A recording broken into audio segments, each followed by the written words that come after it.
What is going on, y'all? Gamers going here today with your Week 3 NFL predictions. When it comes to Week 2, we did not have a very good week on the prediction side of things. We went 6-10 for the week. That puts us at 19-13 for the entire season. Really rough week. We only got 48 points last week. But we're gonna keep trying.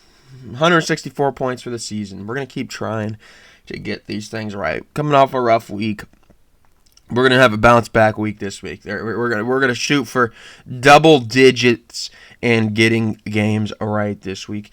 And we start that off tonight, Thursday night football. New England versus the Jets. The Jets, Jets. Going up against the Patriots, who have surprisingly looked pretty solid this year, believe it or not. Now, you look at the Patriots, they're 1-1.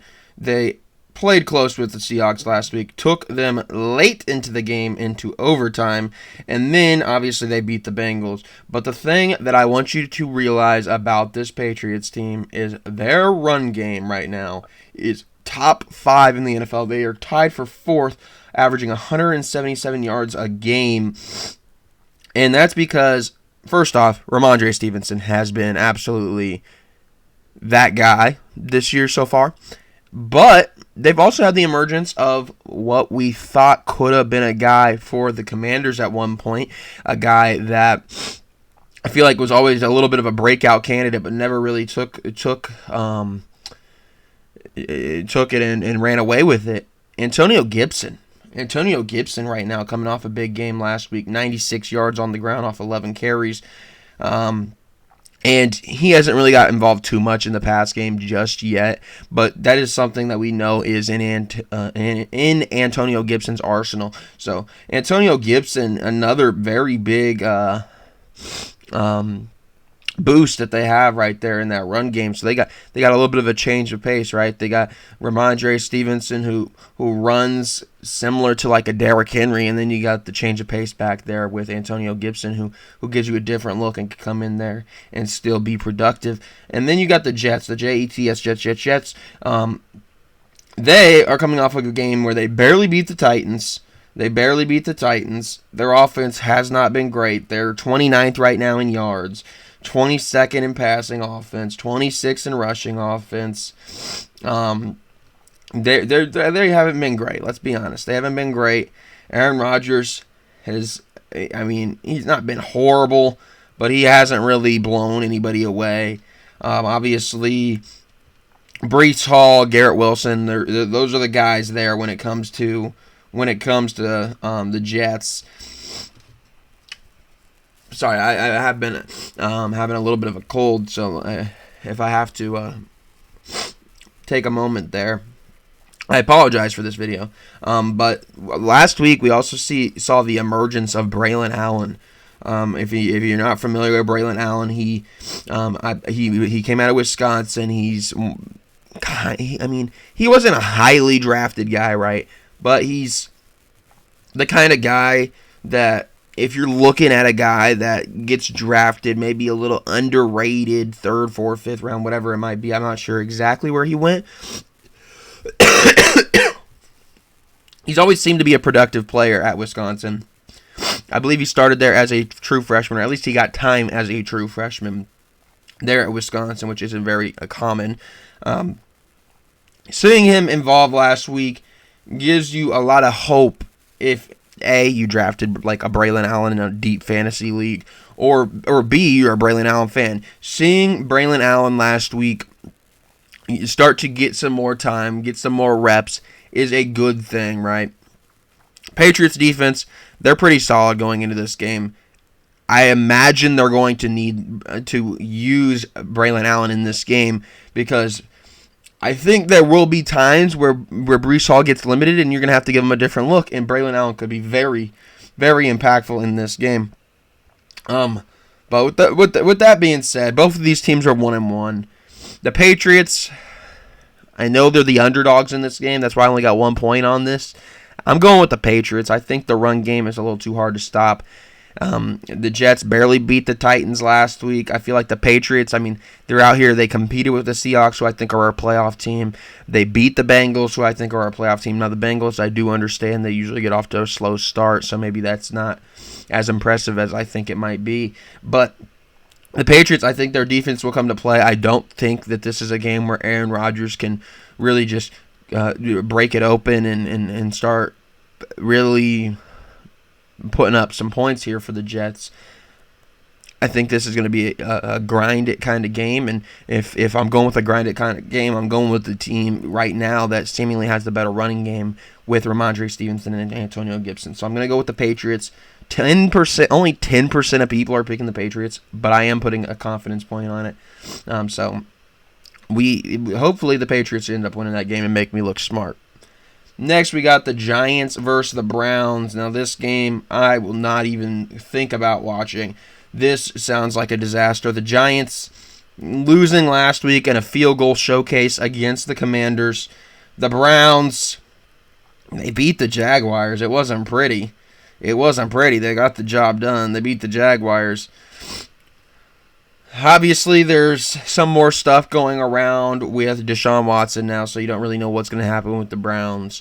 The Giants, they just aren't good. But the good news for them is Malik Nabers was extremely involved.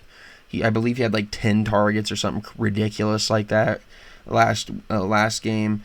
He started to get really involved. And the Giants, they're going to continue to do that. They're going to continue to get it to at least attempt to get it to their number one pick in this draft. I mean, obviously it wasn't number one in the draft, but their first pick in the draft. They're going to try to get it to Malik Nabers because they do think of him that highly. But regardless of Malik Nabers being there, to me, it's a rough situation. The Browns aren't a great team, but I think they're good enough to get the job done. I got 3 confidence points on the Browns winning that game. So we'll see what happens there.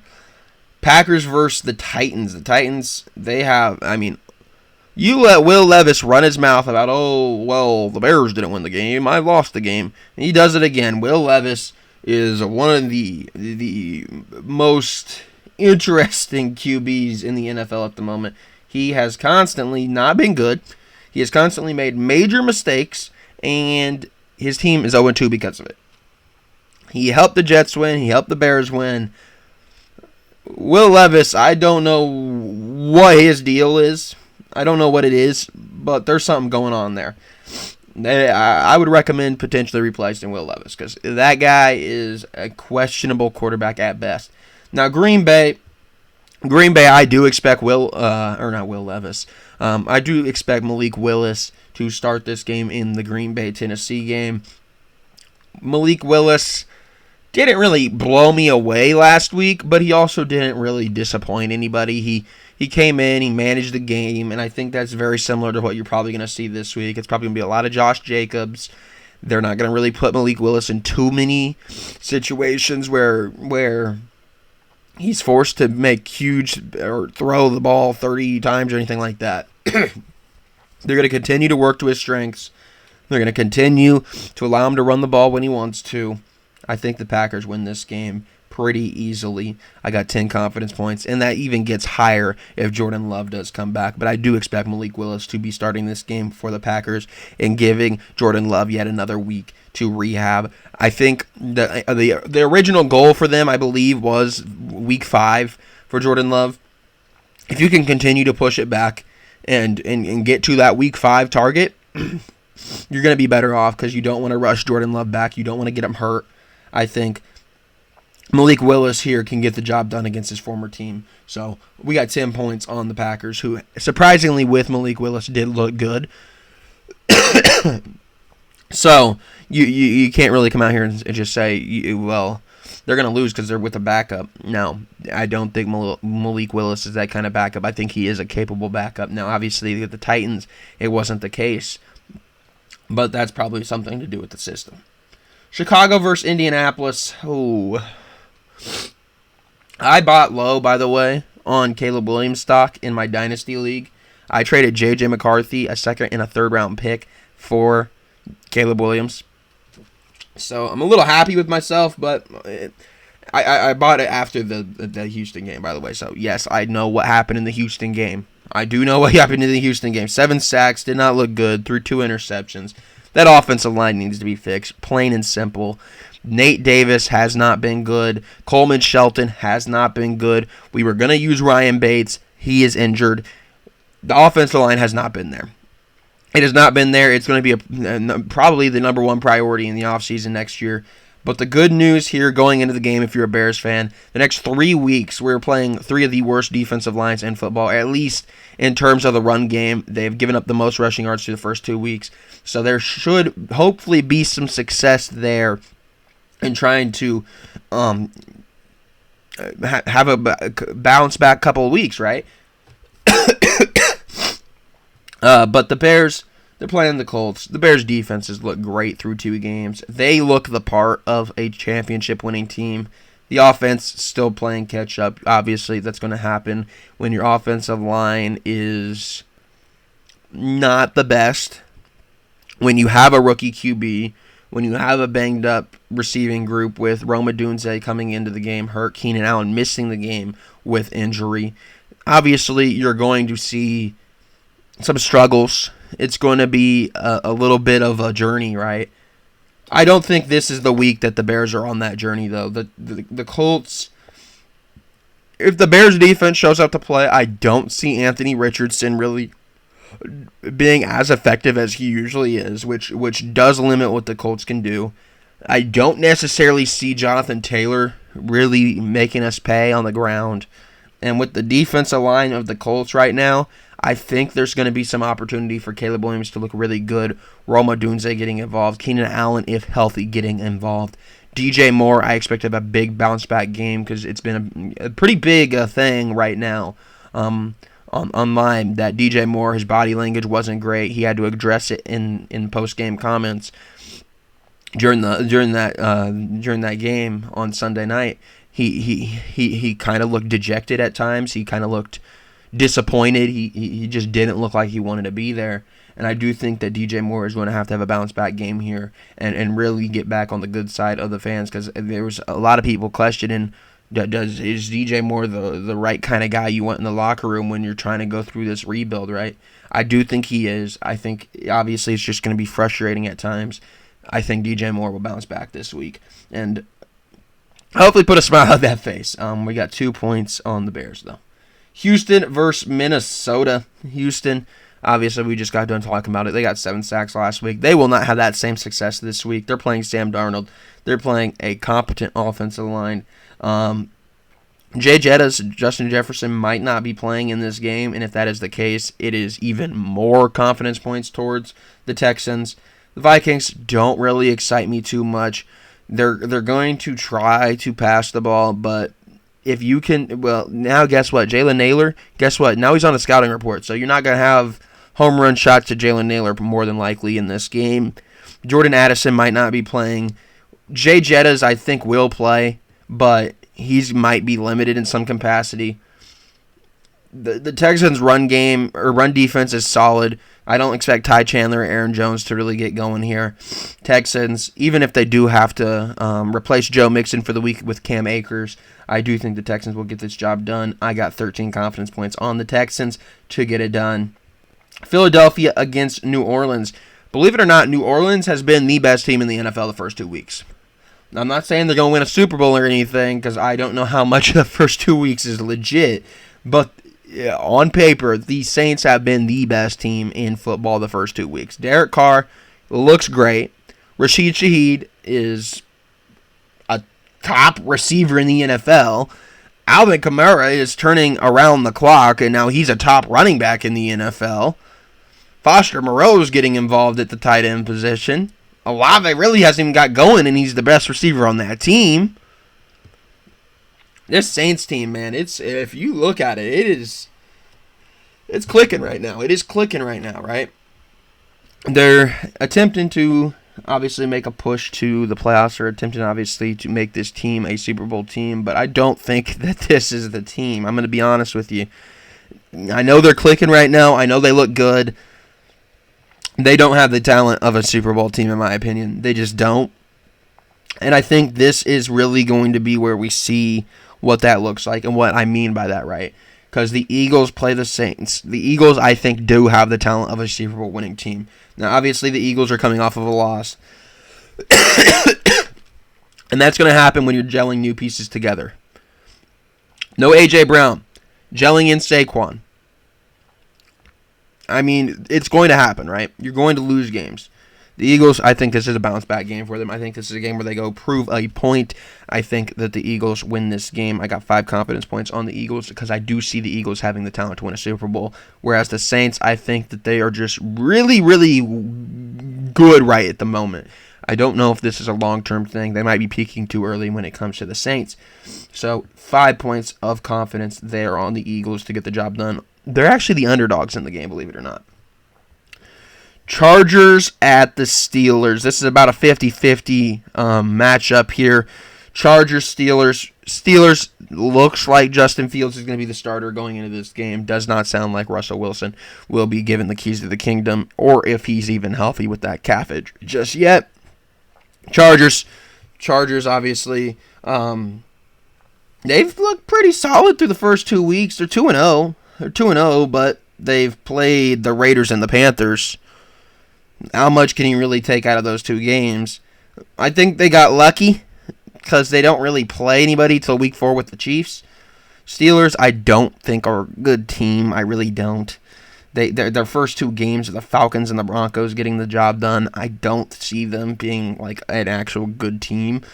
Chargers, I didn't think were going to be a good team either, to be honest, especially with the lack of receivers. But guess what? Quentin Johnston, showed up last week. The receiver that we thought we were getting out of TCU, we got it last week. 2 touchdowns, big-time player there with QJ. I believe he had about 5 receptions. He seems to be catching the ball. He seems to be doing what he was supposed to be doing coming out of college, and that is the kind of player right now. If you knew you could get that player out of QJ, then why not trade a Keenan Allen, right? Why not let Mike Williams go? Because you know QJ could be that guy. So if QJ is going to continue to bring it, the Chargers might actually be pretty solid. Chargers run game. J.K. Dobbins has been pretty solid, right? I mean, and then they also have Gus Edwards there.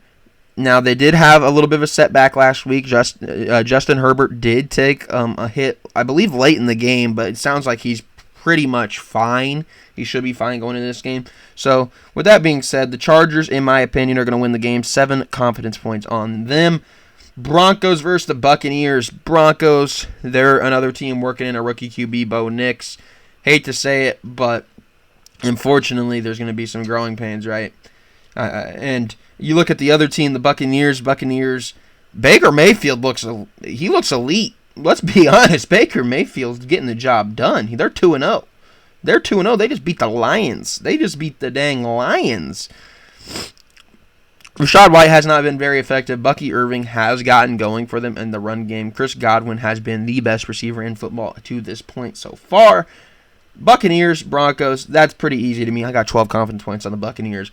Buccaneers are a team clicking on all cylinders right now, very much like the Saints, but they're not going up against a team that I think is A, needs revenge from last week, and B, has the talent to do it.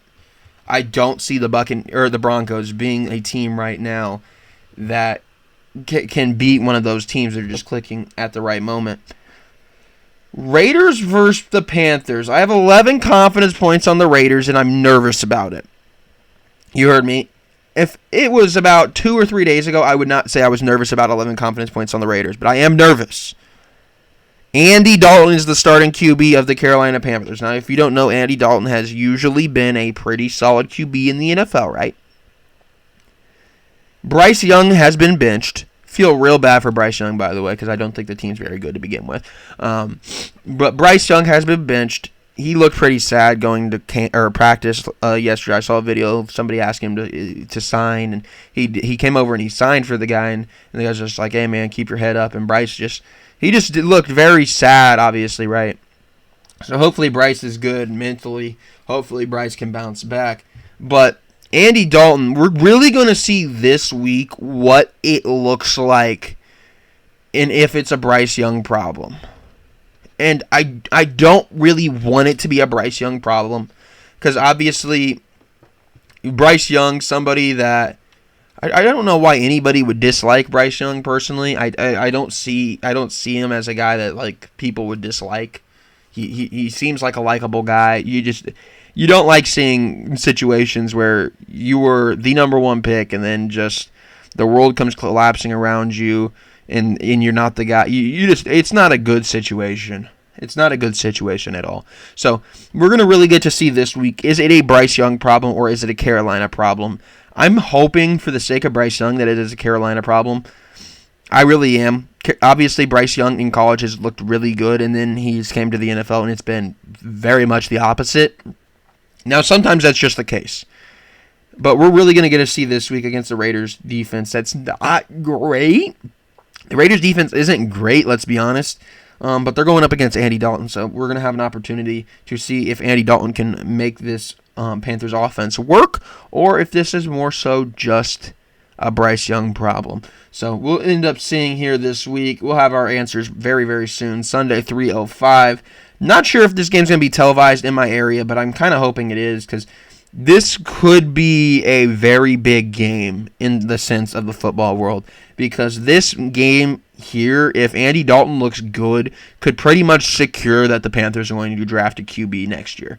This could be the game that they decide, you know what, it's a Bryce Young problem. Carson Beck's our guy. This is a Shadur Sanders-led team now. This is going to be whomever's team, right? This is we're going to draft Quinn Ewers or whoever. This could be the moment where the Panthers finally could make that decision of, you know what, Bryce Young didn't work out. We're going to move on. We're going to try to trade him for something if we can get anything. But we'll see. We'll see with the Panthers what it looks like going into next week. But I got 11 points on the Raiders. It does scare me to put 11 on the Raiders because if Andy Dalton comes in and he operates this offense like he's been able to do in the past, could be a problem for the Raiders. Raiders aren't a team that I think has looked particularly great. But right now, the Panthers are the most dysfunctional team in football. So we'll see if that's still the case after next week, or well, this weekend's games. Miami at Seattle. I got 4 confidence points on Seattle. Seattle got the job done last week with no Kenneth Walker. Zach Charbonnet was the lead back there. JSN finally broke out on the scene. Had a very big game last week. Dolphins, they're on the complete opposite side of having a good week. They lost Tua. Tua had another concussion. Tua might have to retire after that one. Not sure what's going to happen with Tua. Wishing Tua the best in his recovery process. That's all we can do. But it seems like Skylar Thompson's the QB going into this game. Now, Skylar Thompson hasn't been very good in his starts in his NFL career. They do have Tyler Huntley, which they brought onto their team.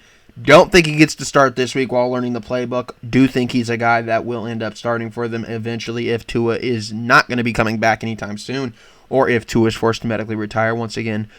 Hoping for the best for Tua. But with that being said, Skylar Thompson has a start on QB. I don't care if you got Tyreek Hill. I don't care if you got Jalen Waddle. I don't care if Devon A-Chain's been really good. The Seahawks are still going to win the game. You have no threat to throw the ball. It's going to happen that the Seahawks win the game. I got 4 confidence points on it. Baltimore at Dallas. Baltimore. Let's talk about another team that has the talent to win a Super Bowl, right? Baltimore Ravens.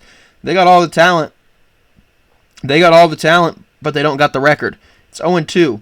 Cowboys. Team, once again, I thought, okay, well, they can come in and beat the Saints. Nope. The Cowboys didn't look the part either. So that starts to ask our questions. Which team's the legit team? Which team's the fraud? I don't know. Ravens haven't looked good. You would think the Cowboys, if they were any good, wouldn't get blown out by the Saints. Once again, Saints clicking on all cylinders right now, but I don't really think they have the talent to be doing so. Ravens, Cowboys. Ravens, this should be a big Derrick Henry game. Cowboys, obviously getting CeeDee Lamb involved. Jalen Tolbert did burst out on the scene last week, so you might see some more of him. But I got 6 confidence points on the Ravens. I think the Ravens are going to start to need wins. They're in danger of going 0-3, and if that's the case, they're starting to really push it when it comes in terms of missing the playoffs, because you're going to start, if you keep pushing another win, your first win out from maybe you don't win this week and then maybe you don't win next week, right? At some point, you're going to have to go undefeated the rest of the whole season.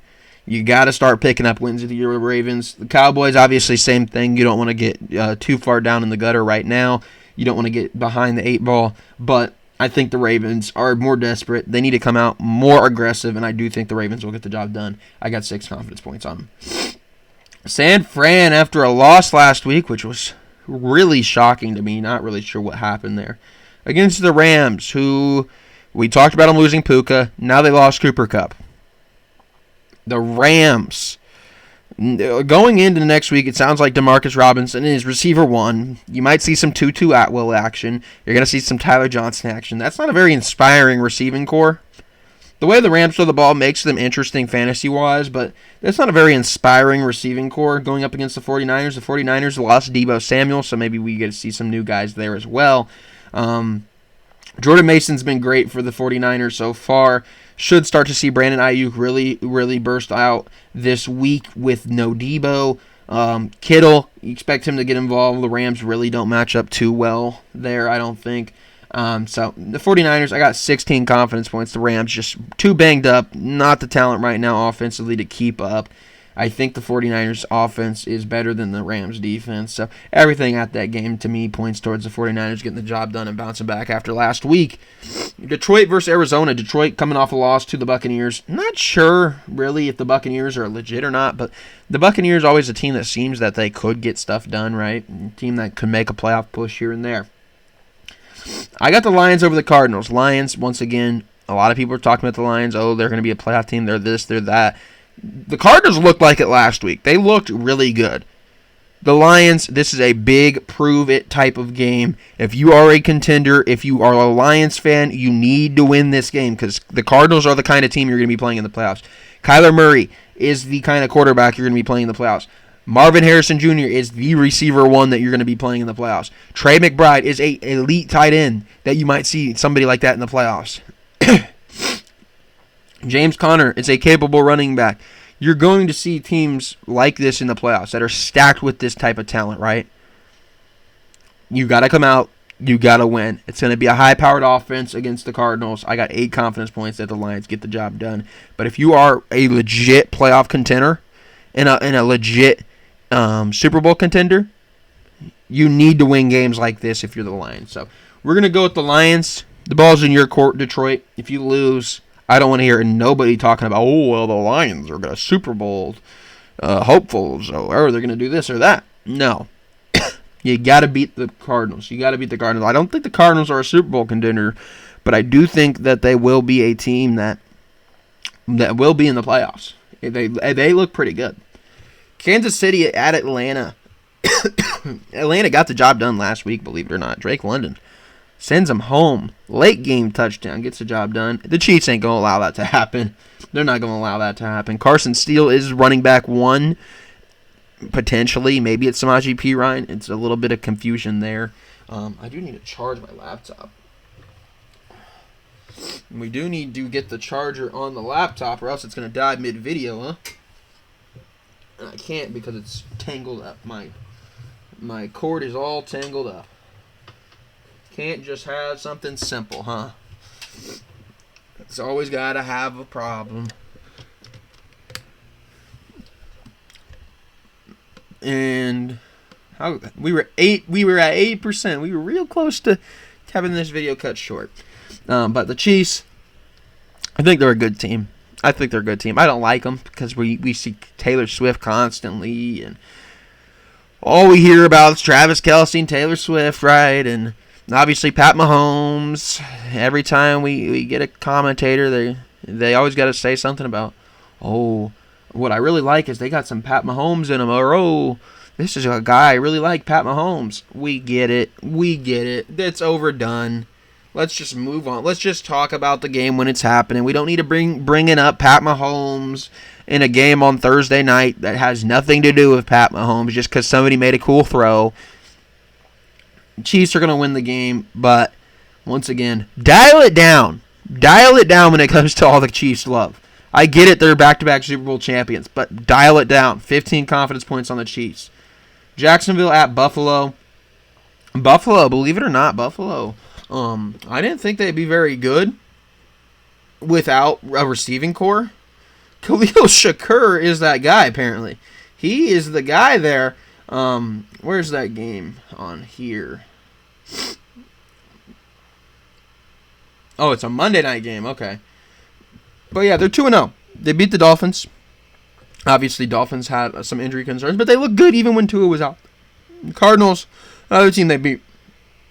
The Jaguars, they lost to the Browns. The Jaguars, they're not looking good. They lost to the Dolphins. They're not looking good. The Bills, they're going to have a big game this week. The Bills, their defense is solid. Their offense is pretty good. Josh Allen looks really good. I got 9 confidence points that the Bills win the game. And then we got another very interesting matchup. Cincinnati, obviously, we know, hasn't looked great. Almost beat the Chiefs last week, didn't. Jamar Chase, shout out for that penalty, by the way, Jamar Chase. Worried about, I mean, I get that they missed a call. I get that you think they missed a call, Jamar Chase. But you punished your team and took them out of position to win the game. That penalty cost you 15 yards, I believe. Jamar Chase, you have to do a better job of controlling your emotions. You have to. I don't care what happened at the end of the game with the pass interference. I wouldn't have called it. But you put yourself in that position when you go making stupid plays and arguing with refs like that. I need to blow my nose, but I don't really have the means to do so at the moment.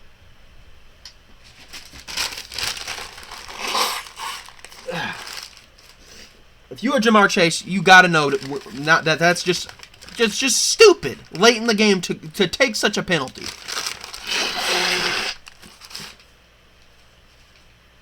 So, yes, the penalty at the end, that pass interference, sure, you can make a case that it shouldn't have been called. Sure, you can say the refs bailed them out. But Jamar Chase, you contributed to your team losing that game because you could not control your emotions. Terrible job from Jamar Chase. Commanders, they look terrible. They're not good. They're not good. Let's be honest. They're not good. I got Jaden Daniels to take when it comes to fantasy football. But the Commanders, they're not good. They cannot score.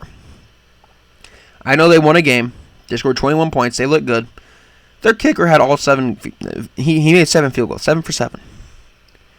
If you are the Commanders, that is not a recipe for success.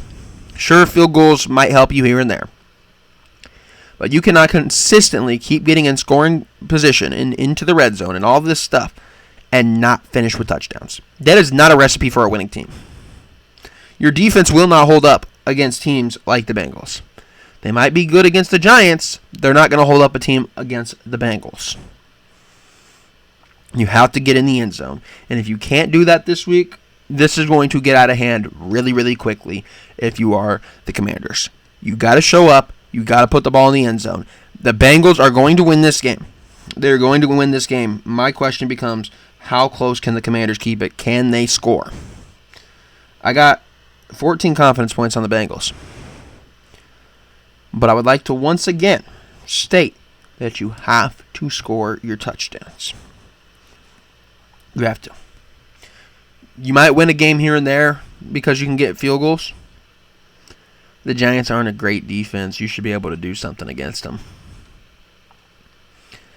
Field goals, they can help you win a game, but that's not a recipe for long-term success. It's not. You got to score touchdowns. With that being said, that's it for the Week 3 prediction video. Like I said earlier, not a good week last week, 6-10. Just a very pitiful week if you ask me. Hopefully bouncing back this week. We're going to try it tonight with our big, bold Patriots victory prediction for 1 point. But thank you for watching, and we will see you all next week for Week 4. Thank you for watching.